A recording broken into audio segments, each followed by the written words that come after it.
ہمیں نسبت چاہیے ہوتی ہے، ہمیں تعلق چاہیے ہوتا ہے، وہ تعلق جو ہم نے سورہ فاتحہ میں مانگا تھا، یاد ہے نا؟ سورہ فاتحہ میں ہم نے مانگا تھا کہ اللہ مجھے ان لوگوں کا ساتھ دے دے. تو یہ ہم نے جو دعا ہم سے منگوائی گئی، اس دعا سے، اس آیت سے ہمیں یہ پتہ چلتا ہے کہ یہ اتنا مشکل کام ہے کہ یہ ساتھ کے بغیر ممکن نہیں ہے. اس کے لیے ہمیں ساتھ چاہیے، لازمی چاہیے ساتھ. اور جب ہمیں ساتھ مل جاتا ہے تو پھر ہمارا سفر کچھ آسان ہونے لگتا ہے. وہ جو ہم نے پچھلی دفعہ بھی پڑھا تھا نا کہ زبانی کلمہ ہر کوئی پڑھنا، زبان کا کلمہ پڑھنا بڑا آسان ہے، لیکن دل کا کلمہ پڑھنا واقعتاً مشکل کام ہے. اس میں برسا برس لگ جاتے ہیں، بڑی ریاضت چاہیے ہوتی ہے. واقعہ کریم علیہ السلام نے فرمایا تھا نا، جب آپ ایک مارکا سے واپس آ رہے تھے تو آپ نے فرمایا تھا نا کہ ہم جہاد اصغر سے جہاد اکبر کی طرف جا رہے ہیں. تو یہ مجاہدہ ہے، یہ جہاد ہے، اپنے نفس کے خلاف جہاد، جو بے حد مشکل ہے. یہ جو اخلاقی بیماریاں ہمارے اندر کوٹ کوٹ کے بھری ہوئی ہیں نا، ان سے نپٹنا بہت مشکل ہے. تو یہ کام جو ہے نا، یہ مرحلہ وار ہوتا ہے. سب سے پہلا کام کیا ہوتا ہے کہ ان کی پہچان ہم کرتے ہیں. ہمارا جو طریقت کا استاد ہوتا ہے وہ سب سے پہلے ہمیں اپنی ذات سے متعارف کرواتا ہے، ہمیں اپنے اندر جھانکنا سکھاتا ہے کہ تمہارے اندر کیا ہے. پھر جب ہم اپنے اندر دیکھنے کے قابل ہو جاتے ہیں تو پھر ہمیں اپنی بیماریاں نظر آنے لگتی ہیں. جب ہمیں اپنی بیماریاں نظر آنے لگیں تو پھر کرنے کا کام کیا ہوتا ہے؟ اب دو رستے ہوتے ہیں. دیکھیں، پہلا رستہ تو یہ ہوتا ہے کہ جب اپنی بیماری نظر آ جائے تو ہم کیا کریں؟ ہم اس سے چشم پوشی کر جائیں، جس کو ہم کہتے ہیں نا کہ ہم ضمیر کی آواز کو دبا دیتے ہیں. اور ہم ایسے ہی کرتے ہیں. جیسے ابھی یہ نفاق کا ٹاپک جب گروپ میں ڈسکشن ہو رہی تھی تو میری اپنی نوری سسٹر سے چیٹ ہوئی، تو میں نے ان سے کہا کہ آپ نے ابھی تک گروپ چیٹ میں حصہ نہیں لیا. تو وہ مجھ سے کہہ رہی تھی کہ یہ مشکل بات ہے اس ٹاپک پہ بات کرنی. اور میں آپ کو بتاؤں، یہ واقعی مشکل بات تھی، یہ واقعی مشکل ٹاپک تھا. کیونکہ ہم سب اپنے آپ سے جب حقیقت میں نظریں ملاتے ہیں نا، تو ہمیں بھی اپنے اندر کہیں نہ کہیں کچھ نہ کچھ گڑبڑ ضرور محسوس ہو جاتی ہے. اور پھر ہم اس گڑبڑ سے چھپنے لگتے ہیں.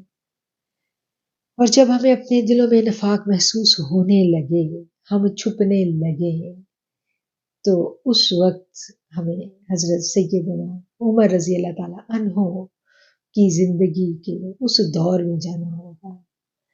میرے سیدنا عمر رضی اللہ تعالیٰ عنہ کا دور ہے. آپ کی جو عمر مبارک ہے وہ 62 جو روایتوں میں آتا ہے کہ آپ 62 سال کراس کر چکے ہیں. اور اس جو واقعہ کے راوی ہیں وہ حضرت حذیفہ بن یمان ہے. وہ اس واقعہ کو بیان کرتے ہیں. وہ کہتے ہیں کہ حضرت عمر رضی اللہ تعالیٰ عنہ کی خلافت کا یہ آخری دور تھا. اور آپ کو پتہ ہے کہ وہ خلیفہ وقت تھے، اور وہ کتنے شاندار اور کتنے باروب خلیفہ تھے کہ لوگ کانپتے تھے ان کی آواز سے. اور کتنی اسٹرانگ انہوں نے حکومت کی ہے دنیا پہ، جس کی آج تک مثال نہیں ملتی. وہ سنہرا ترین دور ہے. وہ زبردست بادشاہ ہے ہمارا، زبردست خلیفہ، زبردست امیر المومنین سیدنا عمر فاروق کا دور. ہم ہسٹری میں پڑھیں تو بلیو کریں ہمیں سمجھ آ جاتی ہے کہ وہ حضرت سیدنا عمر رضی اللہ تعالیٰ عنہ کا کیا مرتبہ اور مقام تھا. تو سیدنا عمر جو ہے، حضرت حذیفہ بن یمان جو تھے نا، یہ نبی کریم صلی اللہ علیہ وسلم کے صحابی تھے. اور ایک ایسے صحابی تھے کہ جن کو نبی کریم صلی اللہ علیہ وآلہ وسلم نے اپنے کچھ راز بتائے تھے. آقا کریم نے کچھ صحابہ کرام کے نام لکھ کے حضرت حذیفہ بن یمان کو دیے کہ میرے صحابیوں میں سے یہ صحابی منافق ہیں، ان کے دلوں میں نفاق ہے. اور حضرت حذیفہ بن یمان جو ہیں، انہوں نے تمام عمر وہ جو نام تھے ان کو ڈسکلوز نہیں کیا، کیونکہ یقیناً آقا کریم علیہ السلام کی ہدایت یہی ہوگی کہ ان کو ڈسکلوز نہ کیا جائے، پردہ رکھا جائے. تو اس واقعے سے ہمیں بہت ساری باتیں سمجھ میں آتی ہیں کہ ہمارے ارد گرد ہر وقت نفاق والے لوگ موجود رہتے ہیں، منافقین موجود ہوتے ہیں. جب قافلہ چلتا ہے، حسینی قافلہ چلتا ہے، ایمان والوں کا قافلہ چلتا ہے، تو اس کی بڑی روشنی ہوتی ہے، اس کی بڑی چکا چوندھ ہوتی ہے، تو اس چکا چوندھ اور اس روشنی سے کچھ لوگ متاثر ہو جاتے ہیں، وہ ان کے فیض و برکات تو لینا چاہتے ہیں لیکن دینا کچھ نہیں چاہتے، کیونکہ نظریہ حسینی میں ہم نے دیکھا نا، نظریہ حسینی تو بہت بڑی قربانی مانگتا ہے، بہت کچھ قربان کرنا پڑتا ہے. ہم کہتے ہیں نا کہ جب ہم طریقت کے رستے پہ چلتے ہیں تو آزمائشیں آتی ہیں، آزمائے جاتے ہیں، ہر انداز میں آزمائے جاتے ہیں. یہ اصول ہے، یہ آج کی بات نہیں ہے. اچھا، یہاں پر ایک یہ بھی غلط فہمی ہمارے دلوں میں ہے کہ اگر ہماری زندگی میں مسائل ہیں تو ہم یہ سمجھتے ہیں کہ اگر ہم دین کے رستے پہ چلیں گے تو ہمارے سارے مسائل حل ہو جائیں گے. تو اس چیز کو سمجھ لیں کہ اللہ تعالیٰ کہتا ہے کہ میں نے زندگی اور موت کو اس لیے پیدا کیا، الذی خلق الموت والحیات لیبلوکم ایکم احسن عملا، کہ میں نے زندگی اور موت کو اس لیے پیدا کیا تاکہ میں آزماؤں کہ تم میں سے احسن عمل کون کرتا ہے. یہ زندگی جو ہے یہ آزمائش ہے، اس میں آزمائشیں آنی ہیں، اس میں آزمائشیں آنی ہیں اور سب پہ آنی ہیں. اب ایک گروپ ہے وہ کہتا ہے کہ ہم دین کے رستے پہ چلیں گے تو آزمائشیں آئیں گی، لہٰذا ہم نہیں چلتے، یہ تم لوگ بھی چلو بھئی، ہمیں دور رکھو، ہم ایسے پورے مسلمان ہی ٹھیک ہے، 5 نمازیں پڑھ لیں ہم ٹھیک ہے، ہم اس رستے پہ نہیں چلیں گے، ہم نے سنا آزمائشیں آتی ہیں، وہ چھپتے ہیں. اچھا مجھے بتائیں کہ کیا ان کی زندگی باغ و بہار ہوتی ہے؟ آزمائشیں ان کے پاس بھی بہت ہوتی ہیں، آزمائش تو آنی ہی آنی ہے. دیکھیں ہم یہ چاہتے ہیں زندگی میں بیماری نہ ہو، تو کیا یہ ممکن ہے؟ موت تو آنی ہے، بیماری بھی آنی ہے، ہم چاہتے ہیں غربت نہ آئے، ہمارے حالات ہمیشہ پیک میں رہیں، ہمارے بچے بالکل اے گریڈ زبردست قابل ہوں، ہم ہر چیز بڑی زبردست چاہ رہے ہیں. یعنی ہم یہ چاہتے ہیں کہ کسی طرح کوئی ایسا ہمیں عمل مل جائے، کوئی ایسا وظیفہ مل جائے، کوئی ایسا طریقہ مل جائے کہ ہم زندگی کو سیٹ کر لیں اور ہم اپنی زندگی کو اتنا زبردست سیٹ کر کے آرام سے 5 وقت نماز پڑھیں اور سکون سے سو جائیں. ایسا ممکن نہیں ہے. پھر دنیا اگر جنت بن جاتی یا دنیا ہی اگر جنت ہوتی تو پھر جنت اللہ نے کیوں بنانی تھی؟ جو سکون اور آرام جس کی طلب اور خواہش ہم اس دنیا میں لے کے بیٹھے ہوئے ہیں نا، یہ ادھر نہیں ملنی. اصل سکون اور آرام کی جو زندگی ہے وہ تو اس دنیا سے جانے کے بعد ہے، کیونکہ اللہ نے کہہ دیا کہ یہ تو تمہیں پیدا اس لیے کیا گیا تاکہ تمہیں آزمائے. اور ہم دیکھتے ہیں آزمائشیں کس پہ نہیں آئی، کون سا پیغمبر جو تھا وہ نہیں آزمایا گیا. حضرت موسیٰ علیہ السلام کی زندگی کو ہم دیکھتے ہیں تو نبوت ملنے سے پہلے جب آپ سے وہ ایک جو شخص تھا اس کا قتل ہو جاتا ہے اور آپ دربدر کر دیے جاتے ہیں، اپنے وطن سے نکال دیے جاتے ہیں، گھر بھی نہیں ہے، وطن بھی نہیں ہے، بے گھر اکیلے، کتنے برس آپ سفر میں رہے اور جا کے آپ نے جو ہے وہ خدمت کی، جب جو ہے اپنے سفر کے دوران، اور کس طرح سے جب پھر آپ کی شادی ہوتی ہے، تو مطلب کتنا آپ نے کتنا پیریڈ گزارا، کتنے برس آپ نے گزارے پردیسی کے، غریب الوطن ہوئے. پردیس کاٹنا آسان کام نہیں ہوتا، یہ بھی ایک بہت بڑا امتحان ہوتا ہے کہ آپ اپنے وطن سے دور کر دیے جاتے ہو، اور پھر اس کے بعد وہاں پر یعنی جو مشقت کا دور ہم دیکھتے ہیں حضرت سیدنا موسیٰ کی زندگی میں ہمیں نظر آتا ہے. پچھلے پیغمبروں کی جن کی بھی کہانیاں پڑھیں گے، سب پیغمبروں کی کہانیوں میں کیا ہے؟ مشکلات اور آزمائش. حضرت جو ہے حضرت یوسف کی دیکھ لیں، کتنے برس وہ بچپن میں تھے تو کنویں میں ڈال دیے گئے، پھر بیچ دیے گئے، پھر آپ جیل میں ڈال دیے گئے. مطلب وہ جو آپ کو بادشاہت ملی، جو آپ کو نبوت ملی، اس سے پہلے کتنی آزمائشیں آپ کے اوپر آئی ہیں.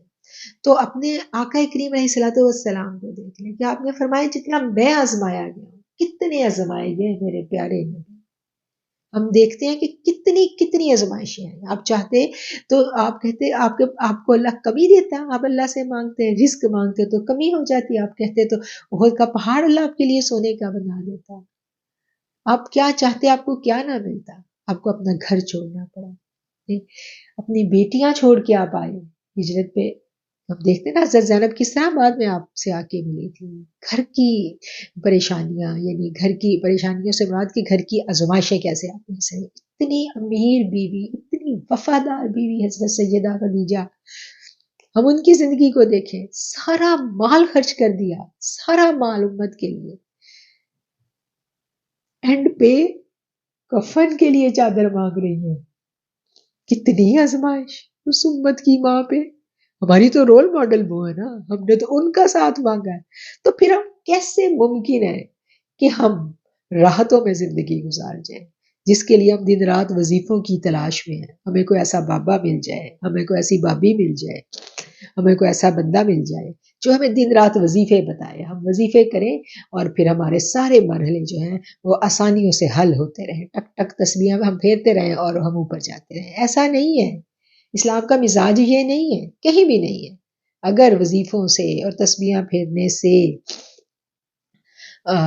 کمرے میں بیٹھ کے عبادتیں کرنے سے دین کا حق ادا ہوتا تو سیدہ فاطمۃ الزہرا کی زندگی جو ہے وہ اتنی مشقت میں نہ گزرتی.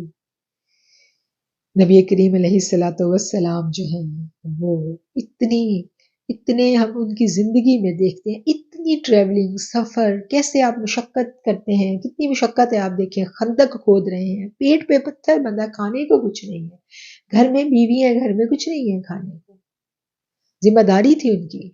لیکن کیا ہے کہ دین کے لیے پیشہ جو تجارت آپ نے اپنایا تھا وہ بھی چھوٹ گیا آپ کا، دین کے کاموں کے لیے. تو اتنی مشقت ہے زندگی میں. یہ کانسیپٹ ہمارا کلیئر ہو جانا چاہیے کہ دین جو ہے یہ کوئی پارٹ ٹائم جاب نہیں ہے. جب کلمہ پڑھ لیا تو یہ فل ٹائم جاب ہے، اور یہ محض عبادات بھی نہیں ہے. طریقت ہو یا شریعت ہو، محض عبادات نہیں ہے. ہر حال میں عمل کا نام ہے، ہر حال میں اپنی ذمہ داریوں کو احسن طریقے سے نبھانا، اور نبھانے کے بعد پھر اللہ کا شکر ادا کرنا، اور اپنی نسبت کو پنجتن پاک کے ساتھ، نبی کے گھرانے کے ساتھ مضبوط رکھنا. یہ دین ہے. اور آزمائشیں دونوں پہ آنی ہیں. ان پہ آزمائش آئے گی تو یہ اپنے رب سے جڑ جائیں گے، آزمائش والوں کے قریب ہو جائیں گے تو مقبول ہو جائیں گے، جیسے وہ مقبول ہوئے. آقا کا گھرانہ مقبول ہوا، پنجتن پاک مقبول ہوئے. میرے نبی نے کیا دعا مانگی تھی پنجتن پاک پہ جب چادر ڈالی تھی کہ اللہ ان کو ظاہری اور باطنی پاکیزگی عطا فرما. جب ان سے جڑیں گے تو ہمیں بھی ملے گی یہ پاکیزگی. تو یہ دنیا، یہ مسائل، یہ سب ادھر ایسے ہی چلنا ہے. تو یہ جو دو گروہ میں نے آپ کو بیان کیے کہ ایک ادھر کا گروہ ہے جو ان آزمائشوں کو جنہوں نے قبول کیا اور وہ چمٹ گئے اللہ کے دین کے ساتھ. آزمائشیں ان پہ بھی آئیں گی لیکن پھر وہ مقبول ہو جائیں گے. اور جو دوسرا گروہ ہے، آزمائشیں ان پہ بھی آئیں گی لیکن وہ یہ سمجھ رہے ہوں گے کہ ان آزمائشوں سے ہم کسی نہ کسی طریقے سے نکل جائیں گے، لیکن سورۃ تکاثر کو فراموش کر دیں گے. سورۃ تکاثر میں اللہ نے کیا کہا؟ الہاکم التکاثر حتی زرتم المقابر. غفلت میں ڈال دیا تم کو، کثرت میں، یہاں تک کہ تم نے قبروں کی زیارت کی. ایک لمحے کے لیے بیٹھ کے سوچیں کہ ہم اس گروہ میں ہیں، ہمارا کیا خواب ہے؟ ہمارا خواب ایک اچھا سا گھر ہو اور زبردست قسم کا کوئی ایسا سورس ہمیں مل جائے، ایسا سورس ہم جنریٹ کر لیں کہ ہمیں منتھلی انکم بہت اچھی سی آتی رہے، اور پھر ہماری زندگی بہت پرسکون ہو جائے اور ہم بیٹھیں اور ہم عبادت کریں. ہم نے یہ سوچ لیا اور اللہ نے یہ سب ہمیں دے بھی دیا. ہماری انکم کے جو ہمارا روزگار ہے اس سے بھی اللہ نے ہمارا ایسا انتظام کر دیا، ہمیں اس فکر سے بھی آزاد کر دیا، اولاد بھی بہت اچھی، سب کچھ بہت اچھا. تو مجھے بتائیں جب سب کچھ بہت اچھا مل جاتا ہے تو موت تو پھر بھی آنی ہے نا. اور جب آپ 50s کراس کرتے ہو، 60 پہ پہنچتے ہو تو موت کے اشارے تو آنے لگتے ہیں نا، موت کے سندیسے تو آنے لگتے ہیں، بیماریاں تو آنے لگتی ہیں. اب اتنا کچھ چھوڑ کے میں نے چلے جانا ہے، یہ بات بڑی تکلیف دیتی ہے. اور جہاں جانا ہے وہاں کچھ بھی نہیں بھیجا، وہاں کی کوئی تیاری ہی نہیں ہے. یہ بالکل ایسے ہی ہے نا کہ جیسے ہم پردیس میں جاتے ہیں، ہم اتنا وہاں پر ایفرٹ کر کے، پیسے جمع کر کے، وہاں پر بچتیں کر کے ہم کہتے ہیں کہ ہم پردیس میں آئے ہیں، پیسے جمع کر لیں اور ہم کچھ بنا لیں. کیوں ہم واپس جائیں گے؟ جیسے مڈل ایسٹ والے لوگ ہیں، ہم لوگوں کی مثال ہے کہ ہمارا سارے کا سارا ہمیں پتہ ہے کہ ہم نے یہاں نہیں رہنا، اور مڈل ایسٹ والے تو نیشنلٹی نہیں دیتے، تو ہم نے کیا کرنا ہے کہ ہم نے ادھر بیٹھ کے بہت سارا پیسہ اکٹھا کرنا ہے اور پیچھے پراپرٹیاں بنانی، ہم نے واپس جانا. جب ہم واپس آئیں گے تو ہم بوڑھے ہو چکے ہوتے ہیں، ہمارے زندگی کے اور بہت سارے مسائل سر اٹھا کے کھڑے ہوتے ہیں جن کے بارے میں ہم نے کبھی سوچا ہی نہیں تھا، اور جب وہ مسائل ہمارے آگے آتے ہیں تو پھر ہمیں وہ پراپرٹیاں، وہ پیسہ، وہ سب کچھ بہت چھوٹا لگنے لگتا ہے۔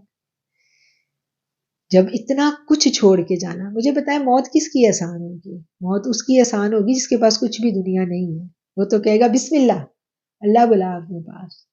تو جس کے پاس بہت سارا، جس عورت کے پاس بہت سارا مال ہے، بہت سارا زیور ہے، بہت سارا ہولڈ ہے اس کا، اس کے گھر پہ، اور کوئی بچہ، کوئی بہو، کوئی بیٹا اس کی مرضی کے خلاف حرکت بھی نہیں کر رہا، ٹھیک ہے نا، اس کی بڑی بادشاہت ہے اپنے گھر پہ، تو اس کے لیے موت مشکل ہے یا اس عورت کے لیے مشکل ہے جس کے پاس کچھ بھی نہیں ہے؟ وہ تو ایک دم سے کلمہ پڑے گی اور بھاگ جائے گی، اور دوسری اس کو پتہ چلے کہ کل کو موت آ رہی ہے، وہ تو کہے گی اللہ یہ میں یہ اس کا سب کیا کروں، وہ کتنی پریشان ہوگی۔ تو اب ہم دیکھیں، آرام سے بیٹھیں، سوچیں، فیصلہ کرنے کا وقت اپنے آپ کو دیں اور فیصلہ کریں کس گروہ میں شامل ہونا ہے۔ یہ ظاہری چکا چوند، حضرت علی نے کہا تھا نا کہ یہ زندگی دھوکہ ہے، اور یہ ایسے جیسے نیند کی کیفیت ہے، اور آنکھ کھلنی ہے تو آگے کیا ہونا ہے، اصل زندگی تب شروع ہونی ہے۔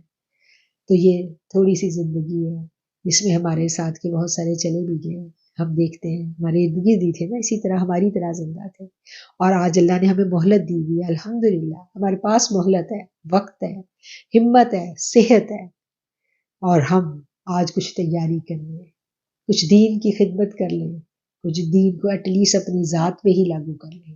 جب ہم اپنی ذات پہ لاگو کرتے ہیں تو ہم روشنی بن جاتے ہیں، جب ہم روشنی بنیں گے تو ہم کس کا دیا بنیں گے بتائیں؟ اس چراغ میں کس در کا تیل ہوگا؟ یہ جو بلب روشن ہوگا، اس بلب کو روشنی کس در سے ملے گی؟ اس بلب کی روشنی تو کریم آقا علیہ الصلوۃ والسلام کے در سے آئے گی نا۔ تو مدینہ پاک کی روشنی سے جو بلب ہم نے منور کیا، اس کی جو ضیاء ہے، جو اس سے نکلنے والی لائٹ ہے، وہ کتنی میں کیا کہتی ہوں کہ وہ کتنی سعادت ہوگی کہ وہ ہمارے حصے میں آئے اور کوئی ہم سے کچھ حاصل کر لے۔ ایک ہم دیکھتے ہیں نا کہ جو صحابہ کرام، بہت سارے ایسے بھی تھے کہ جو تجارت کے لیے مختلف، جنہوں نے دنیا کے سفر کیے، اور وہاں جا کے صرف انہوں نے اپنی زندگی گزاری، انہوں نے کچھ نہیں کیا، انہوں نے زندگی گزاری۔ مومن کی زندگی کا گزارنا ہی تبلیغ ہوتی ہے۔ اگر مومن اپنے ایمان کو اپنے اوپر پورے کا پورا نافذ کر لے تو بلیو کریں اس کو ایمان کی ایسی قوت نصیب ہو جاتی ہے، ایسی روشنی اس کے اندر پیدا ہو جاتی ہے کہ لوگ اس سے خود پوچھتے ہیں، خود اس کے قریب ہوتے ہیں، لوگوں کو خود اس سے محبت ہونے لگتی ہے، لوگ اس کے پاس بیٹھ کے سکون محسوس کرتے ہیں، اور پھر اسی سکون میں وہ روشنی جو اس نے آقا کریم کے دربار سے حاصل کی ہوتی ہے، وہ آگے دے کے چپکے سے چلا جاتا ہے۔ وہ ایک سبب بن گیا، وہ اس تسبیح کے موتی کا ایک فرض جو تھا وہ ادا کر گیا کہ یہ ایک تسبیح کا ایک دانہ ہی دوسرے دانے تک پہنچانے کا سبب ہوتا ہے، ہر دانہ دوسرے سے جڑا ہوا ہوتا ہے۔ تو اس زندگی کی حقیقت کو ہم نے سمجھنا ہے۔ میں اپنے موضوع سے نہ ہٹ جاؤں تو ہم بات کر رہے تھے حضرت حذیفہ کی۔ حضرت حذیفہ فرماتے ہیں کہ سیدنا عمر میرے پاس آتے ہیں، آدھی رات کا وقت ہے، اور آپ آ کے دروازہ نوک کرتے ہیں، دروازہ کھولتے ہیں، سامنے وقت کا خلیفہ کھڑا ہے، حضرت حذیفہ بن یمان جو ہے، وہ کہتے ہیں کہ میں پریشان ہو گیا، اور میں نے کہا کہ امیر المومنین آپ میرے در پہ رات کے اس پہر میں، تو مجھے آپ نے بلا لیا ہوتا۔ تو سیدنا عمر کہتے ہیں کہ میں اپنے کام سے آیا ہوں، تمہیں کیوں بلاتا؟ اندر جاتے ہیں، بیٹھتے ہیں، پھر سیدنا عمر حضرت جمانہ سے کہتے ہیں کہ بتاؤ عمر نے کبھی جھوٹ بولا؟ وہ کہتے ہیں نہیں۔ تو آپ فرماتے ہیں کہ آج میں مسجد سے نکلا تو لوگوں نے بات کی، میری تعریف کی، میں وہ تعریف سن کے گھر آیا، میں نے اپنے بیوی بچوں سے پوچھا، انہوں نے بھی میری تعریف کی۔ پھر سیدنا عمر فرماتے ہیں کہ میں سوچتا ہوں کہ میں بوڑھا ہو گیا ہوں، میری داڑھی سفید ہو رہی ہے، میری واپسی کا وقت قریب ہے، لیکن میں اپنے بارے میں پریشان ہوں، مجھے سچ سچ بتاؤ حذیفہ، جو نبی کریم صلی اللہ علیہ وآلہ وسلم نے تمہیں منافقین کے ناموں کی لسٹ دی تھی، مجھے بتاؤ کیا میرا نام ان میں شامل تو نہیں ہے؟ اللہ اکبر۔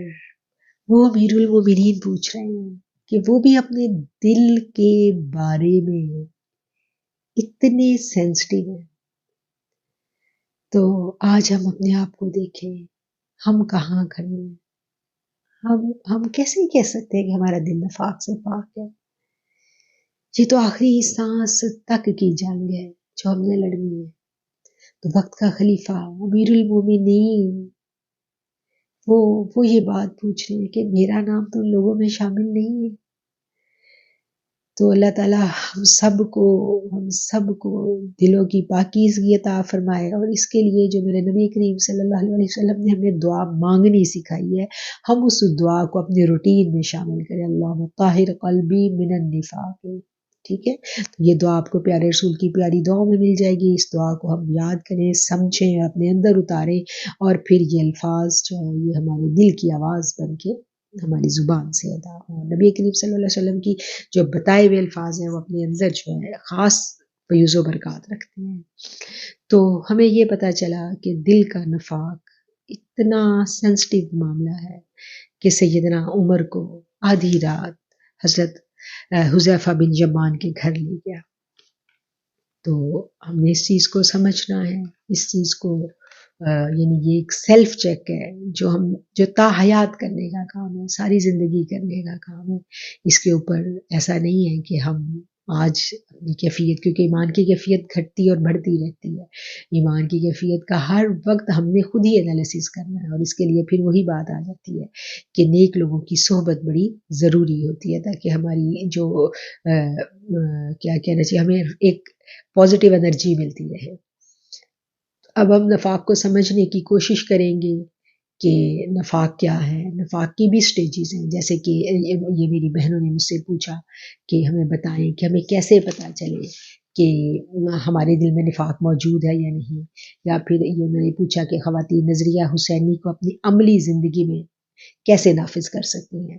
تو بات عمل کی آتی ہے، بات سمجھنے کی آتی ہے۔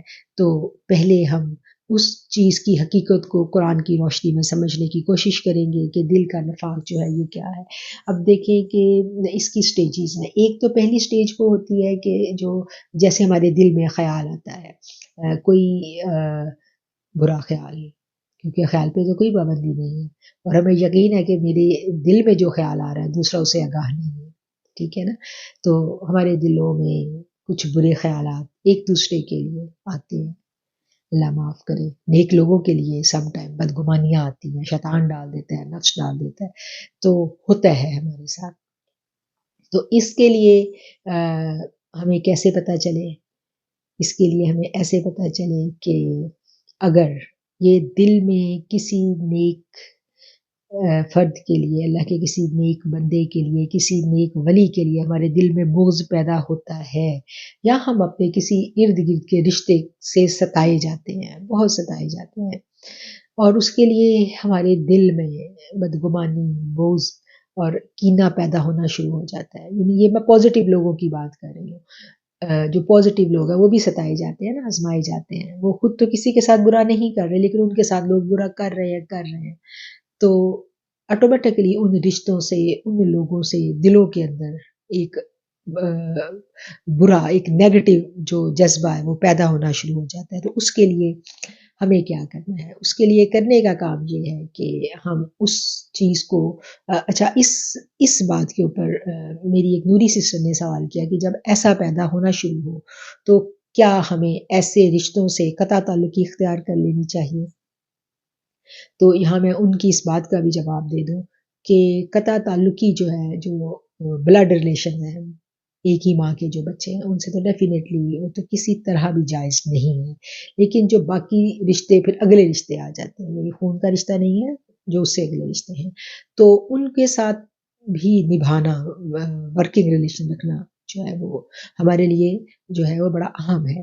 ان کی ورکنگ ریلیشن میں پھر آ جاتا ہے کہ ان کی خوشی غمی میں ان کے ساتھ کھڑے ہونا، اگر ان کو ہماری ہیلپ کی ضرورت ہے تو ہمیں ان کی ہیلپ کرنا، ان کے لیے ہم نے بد دعا نہیں کرنی، اور ان کے لیے ہم نے اپنے گھر کے دروازے بند نہیں کرنے. ٹھیک ہے، یہ والی باتیں آ گئی.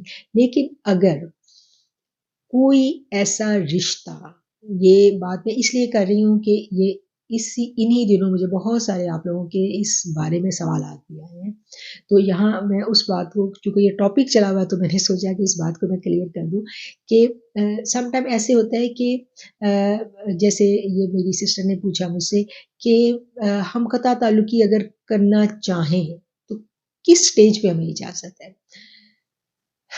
تو سم ٹائم ہمیں ایسے لوگوں سے واسطہ پڑ جاتا ہے کہ جو حسد اور کینہ میں اس قدر آگے بڑھ جاتے ہیں کہ پھر وہ غلط کاموں میں ملوث ہو جاتے ہیں، عملیات کا سہارا لیتے ہیں اور جادو کی طرف چل پڑتے ہیں. تو جب ہمیں کسی رشتے کے بارے میں یہ پتہ چلے، یہ ہمیں کنفرم ہو جائے کہ وہ ان کاموں میں ملوث ہے اور ہمارے بغض اور ہمارے حسد اور ہمارے کینے میں اس سٹیج پہ چلا گیا ہے کہ اب وہ جادو گری اور عملیات کی کیا کہنا چاہیے دنیا میں چلا گیا، تو پھر اس کے لیے ہمیں ڈیفینیٹلی جو ہے اپنے گھر کی دیواریں بلند کر لینی چاہیے. اس سے بچنا اور اس سے قطع تعلقی جو ہے ہمیں کوشش کرنی چاہیے کہ ہم ایسے رشتوں سے دور ہو جائیں جہاں سے ہمیں اس قدر نقصان کا اندیشہ ہو. اچھا، اب دوسری سٹیج آ جاتی ہے ان احباب کی، ان دوستوں کی کہ جو ان کاموں میں تو نہیں ہے لیکن ویسے نیگیٹو ہیں، اور ان سے مل کے آپ کی طبیعت جو ہے وہ جب آپ دین کی طرف چلتے ہیں تو آپ کی روح میں ایک لطافت آ جاتی ہے، اور وہ لوگ دنیا دار ہیں اور وہ جب آپ سے ملتے ہیں تو آپ کی روح میں ایک کیا کہنا چاہیے کہ ایک کثافت سی پیدا ہوتی ہے اور آپ کو ان سے ملنا اچھا نہیں لگتا. تو ایسے لوگوں کا کیا کریں؟ ایسے لوگوں کے لیے پھر یہ ہے کہ اللہ تعالیٰ جو ہے نا، دیکھیں یہ سسٹم اللہ کا بڑا عجیب ہے کہ جب جن سے ہماری دوستیاں ہوتی ہیں، یہاں میں رشتہ داروں کی بات نہیں کر رہی، میں یہ دوستیوں کے حوالے سے انہوں نے سوال کیا تھا، تو جن لوگوں سے ہماری دوستیاں ہوتی ہیں نا، تو دوستی میں ایک ایسا ہوتا ہے کہ اگر مجھے اپنے اس دوست سے محبت جب تک رہے گی، میرے دل میں اس کے لیے جگہ رہے گی، اس کے دل میں بھی رہے گی. اگر میرا دل اس سے اٹھ گیا تو دھیرے دھیرے اس کا بھی اٹھ جائے گا اور پھر آٹومیٹکلی ہمارے درمیان دوری آ جائے گی. آپ لوگوں نے بھی زندگی میں یہ تجربہ کیا ہوگا کہ پھر آٹومیٹکلی دوست بدل جاتے ہیں، دوری دونوں طرف آ جاتی ہے، ان کا بھی دل ہم سے اٹھ جاتا ہے، ہمارا ان سے اٹھ جاتا ہے. لیکن ایسے میں کوئی ایک آدھ دوست ایسا ہوتا ہے کہ جس سے ہم تعلق نہیں رکھنا چاہتے، جو ہمیں اس کی باتیں ہمیں اچھی نہیں لگ رہی، لیکن وہ ہمیں چھوڑتا نہیں ہے، وہ پھر بھی وہ ہمیں کال کرے گا، پھر بھی وہ ہم سے تعلق رکھے گا، پھر بھی وہ ہمیں تنگ کرے گا اور ہم اس سے تنگی محسوس کرتے ہیں. تو اس کے لیے کیا کریں؟ تو اس کے لیے میں یہ کہوں گی کہ بیٹھ کے سوچیں کہ آپ نے کتنی دفعہ اس کی کال اٹینڈ نہیں کی، اس کے میسیج کا جواب نہیں دیا، وہ پھر بھی بار بار آپ کے پاس کیوں آ رہا ہے؟ شاید اس کی کوئی امانت آپ کے پاس ہے جو آپ نے اسے لوٹانی ہے. یہ جو ہدایت کا نور ہوتا ہے نا، یہ امانت ہوتی ہے ہمارے پاس. جب ہمیں نصیب ہو جاتا ہے تو یہ ہم نے آگے بانٹنا ہوتا ہے. ہمارے ارد گرد کے لوگ ہوتے ہیں نا جن میں ہم نے پھیلانا ہوتا ہے، تو کچھ رشتے، کچھ دوست ایسے ہوتے ہیں کہ جن کی کچھ امانت ہمارے پاس ہوتی ہے، جن کو ہم بار بار اگنور بھی کریں پھر بھی وہ ہمارے پاس آئیں. تو یہ نشانی ہے اس بات کی، سمجھ لیں کہ آپ کا کچھ پازیٹیو ان کو ملنے والا ہے، ان کی کچھ اصلاح اللہ شاید آپ کے ذریعے کرنے والا ہے. تو اس میسیج کو محسوس کریں اور اس بات پہ کیا کہنا چاہیے، کمر بستہ ہو جائیں کہ آپ نے پازیٹیوٹی کو پھیلانا ہے. اللہ تعالیٰ ہمیں اس کی ہمت اور توفیق دے. اب ہم دیکھیں گے، ہم نے نفاق کی سٹیجز کو دیکھا کہ پہلی سٹیج تو یہ ہے کہ دل میں آتا ہے، ابھی زبان پہ نہیں آیا، جیسے کہ ہماری سسٹر نے کہا کہ ایسے رشتوں کا کیا کیا جائے. مہین نے یہ بات بڑی ڈیٹیل کے ساتھ انہوں نے پوچھی ہے، تو میں نے اس چیز کا، میرا خیال ہے میں سمجھانے میں آپ لوگوں کو کامیاب ہو گئی ہوں کہ ایسی سٹیج میں ہم نے اپنا سیلف انالیسس کرنا ہے، ہمارا دل کہاں پر ہے، اپنے دل کے اوپر، اپنے باطن کے اوپر جب ہم ایک چیک رکھتے ہیں تو ہمیں پتہ چلنا شروع ہو جاتا ہے کہ کہاں پر ہم نیگیٹو ہو رہے ہیں جب ہم نیگیٹو ہوتے ہیں تو ہمارے اندر کیا تبدیلی آتی ہے؟ سب سے پہلی تبدیلی یہ آئے گی کہ ہماری عبادت سے حلاوت اٹھا لی جائے گی، ہماری عبادت میں وہ یکسوئی و لذت نہیں رہے گی۔ دوسرا یہ کہ ہمیں دنیا زیادہ اپنی طرف کھینچنے لگے گی، تنہائی بری لگنے لگے گی، ٹھیک ہے؟ تو یہ والی تبدیلیاں ہمارے اندر آنی شروع ہو جاتی ہیں۔ اور نفاق کا یہ جو انہوں نے کہا کہ اگر دل میں کسی کے لیے، کسی ایسے رشتے کے لیے یہ چیزیں پیدا ہوں تو اس کے لیے پھر یہ ہے کہ ہمیں اپنا انالیسس کرنا، دیکھنا کہ اگر ہمارے دل میں کسی رشتے کے لیے، کسی تعلق کے لیے یہ سب کچھ پیدا ہو رہا ہے اور ہم اس کو نقصان پہنچانا چاہتے ہیں، ٹھیک ہے، ہم اس کو نقصان پہنچانا چاہتے ہیں، تو اٹ مینس کہ ہم شیطان نے ہمارے آگے کیلے کا چھلکا پھینک دیا، ہم پھسل گئے۔ یہ بڑی امپورٹنٹ بات ہے، اس چیز کو سمجھ لیں کہ اگر جن سے ہم ستائے گئے ہم انہیں واپسی پہ نقصان پہنچانا چاہتے ہیں اور اس کی پلاننگ ہم نے شروع کر دی، تو پھر کیا ہے کہ ہم شیطان کے ہتھے چڑھ گئے، نفس نے ہمیں ہیک کر لیا۔ اور اگر ہم ان سے ستائے گئے، ہمارا دل ان سے دکھا، اس کے باوجود ہم نے کیا کیا؟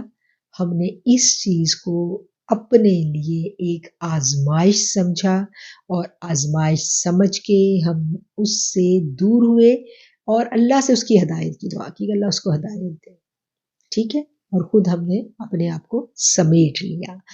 اچھا، اس ضمن میں نبی کریم صلی اللہ علیہ وسلم کی یہ حدیث جو ہے یہ ہماری بہت اچھی رہنمائی کرتی ہے۔ آقا کریم علیہ السلام نے فرمایا کہ جب برا کام کر کے دل میں رنج اور نیکی کر کے دل میں راحت محسوس ہو تو یہ دل میں ایمان کے موجود ہونے کی علامت ہے، ٹھیک ہے، کہ اگر ایسے رشتوں کو جن سے ہم تنگی محسوس کر رہے ہیں یا جو ہمیں ستا رہے ہیں، ہم واپسی میں انہیں تکلیف دینا چاہیں اور اگر ان کو کوئی تکلیف پہنچی تو ان کو تکلیف پہنچنے پر ہم مسرت کا اظہار کریں تو پھر ہمیں دوبارہ اپنے ایمان کا جائزہ لینے کی ضرورت ہے، ٹھیک ہے، اور اگر ہمیں تکلیف پہنچی ہم نے اس کو اپنی آزمائش سمجھا اور اپنی اصلاح کی کوشش کی تو یہ کیا ہے؟ یہ ایمان والوں کی نشانی ہے۔ یہ والی بات بھی کلیئر ہو گئی۔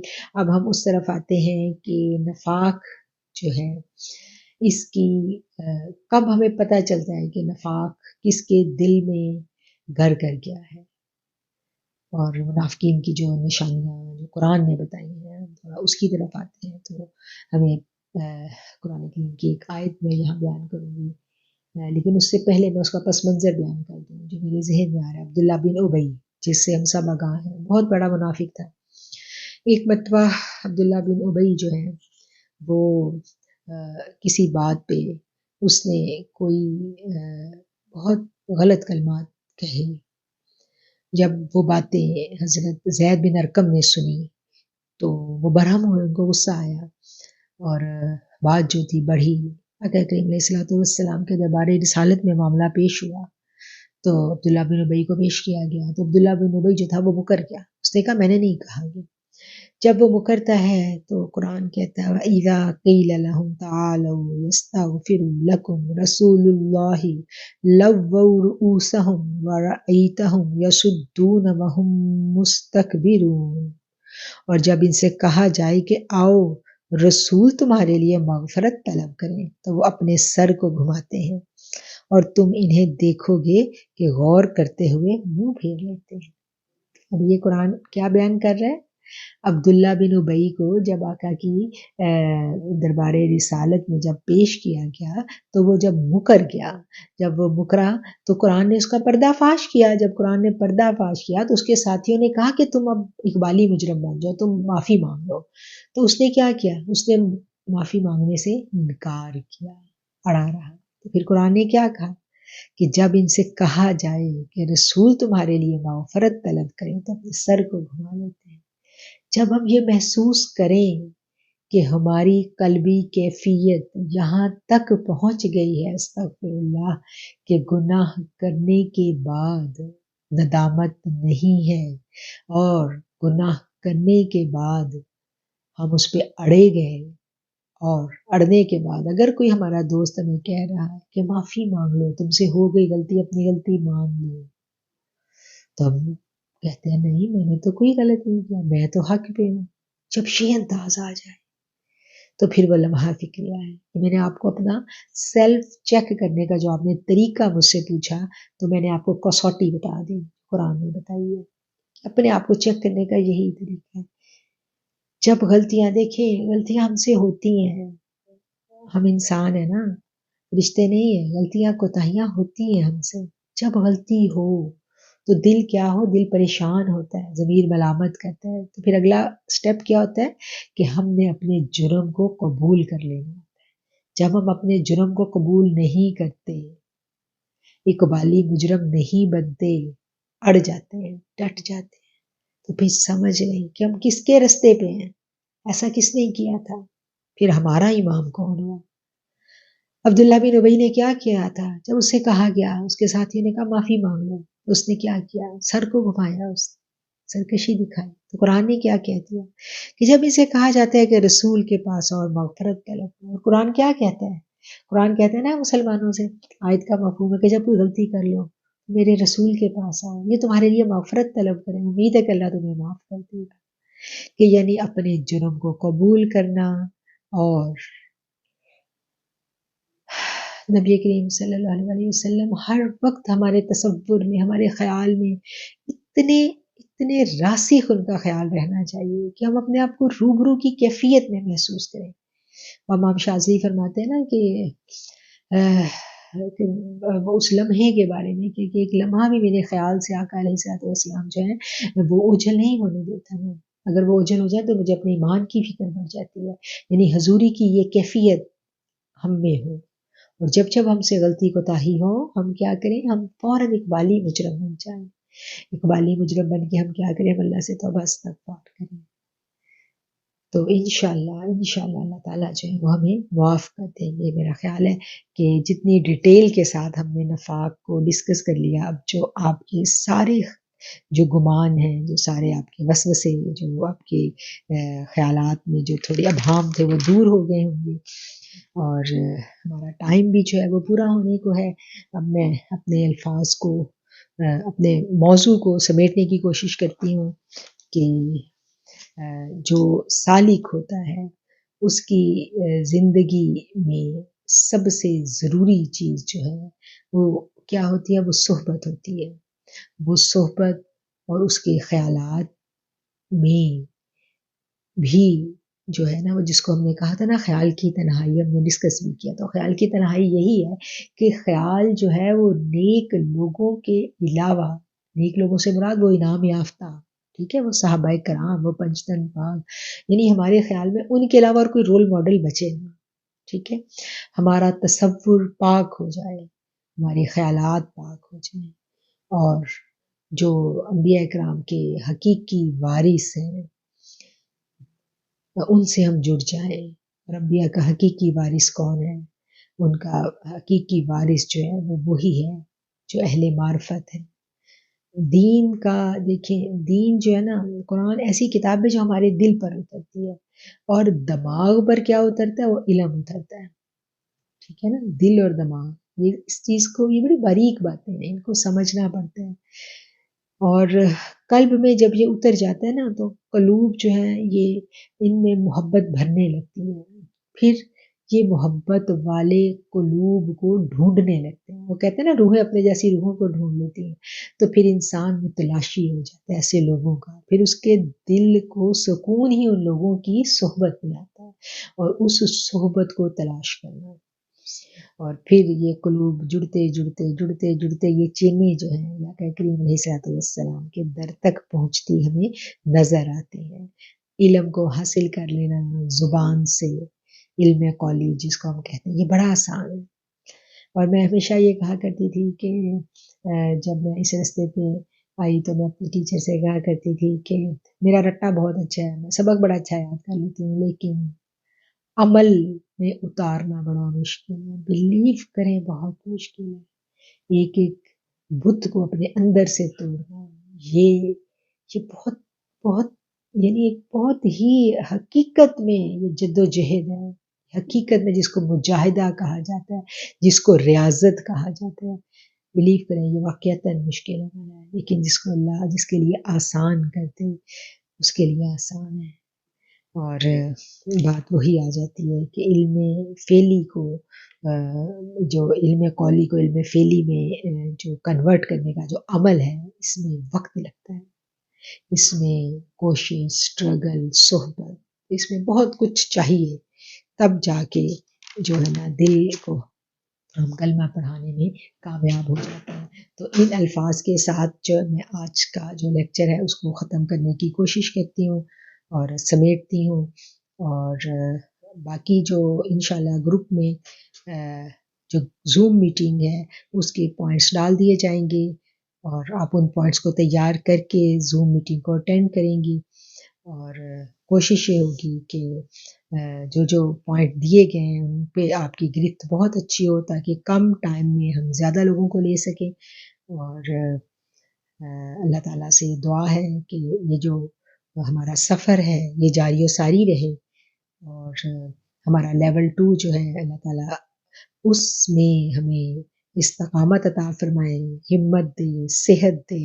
آپ میرے لیے بھی دعا کریں، میں آپ سب کے لیے دعا گو ہوں کہ ہم اپنے لیول 2 کو شروع کریں اور پھر اس کو اچھے سے احسن طریقے سے ہم اس میں سے گزر سکیں۔ یہ میں نے آپ کو بتایا نا، یہ ایسا نہیں ہے کہ ہم نے اس کو سن لیا، اسائنمنٹس کر لیں اور بہت اچھے سے اپریسیشن کمنٹس لے لیے اور خوش ہو گئے کہ ہم نے فہم تصوف کورس کر لیا۔ یہ اس کا یہ سیلف چیک کی ایک جنگ ہے، ایک سفر ہے جس میں سب نے اپنے آپ کو خود مارکس دینے ہیں، میں کہاں کھڑا ہوں ہر بندے کو پتہ ہے، ٹھیک ہے نا؟ تو آپ سب کے لیے میری بہت دعا، اللہ تعالیٰ آپ کو اس رستے پہ قبول کرے۔ اور جو بات میں نے اس کورس کو شروع کرنے سے پہلے عرض کی تھی کہ ہمارے اس کورس کو شروع کرنے کا مقصد جو ہے وہ یہ ہے کہ ہم دین کا صحیح فہم حاصل کر سکیں، اور ہماری جو نوری سسٹرز ہیں ان کی منزل جو ہے وہ بی بی فاطمہ الزہرا خیر النساء جگر گوشہ رسول صلی اللہ علیہ وآلہ وسلم کے قدمین مبارک ہیں۔ ان قدمین مبارک تک پہنچنے کی ہم نے تیاری کرنی ہے، اور اس تیاری کروانے کا بیڑا جو ہے وہ گوشہ نور نے اٹھایا، اور دعا کریں کہ اس تیاری کو ہم اچھا سا آپ کو کروا سکیں۔ اور اس تیاری کروانے میں ہم کہاں تک کامیاب ہیں یہ بھی آپ نے بتانا ہے، یہ بھی آپ کی اسائنمنٹ ہے، اور کس کس نے کتنی کتنی تیاری کر لی۔ اور بات وہی ہے کہ یہ صدیوں کا سفر ہے، اور بعض اوقات یہ صدیوں کا سفر کوئی لمحوں میں طے کر لیتا ہے، کوئی مہینوں میں اور کوئی سالوں میں۔ کیا پتہ کوئی ان 3 مہینوں میں ان قدموں تک پہنچنے میں کامیاب بھی ہو گیا ہو، اور کوئی در تک پہنچ گیا، کوئی دروازے تک پہنچ گیا۔ وہ ہے نا کہ در یار تک تو پہنچے، دل یار تک نہ پہنچے۔ تو یہ تو دلوں کے سفر ہیں جو دل والے ہی طے کرتے ہیں۔ ان الفاظ کے ساتھ میں اجازت چاہوں گی۔ میری بہت ساری دعائیں آپ کے لیے، اور میں بھی آپ کی دعاؤں کی طلبگار ہوں، مجھے اپنی دعاؤں میں خاص طور پہ یاد رکھا کریں۔ وآخر الدعوانا ان الحمد للہ رب العالمین۔ السلام علیکم ورحمۃ اللہ وبرکاتہ۔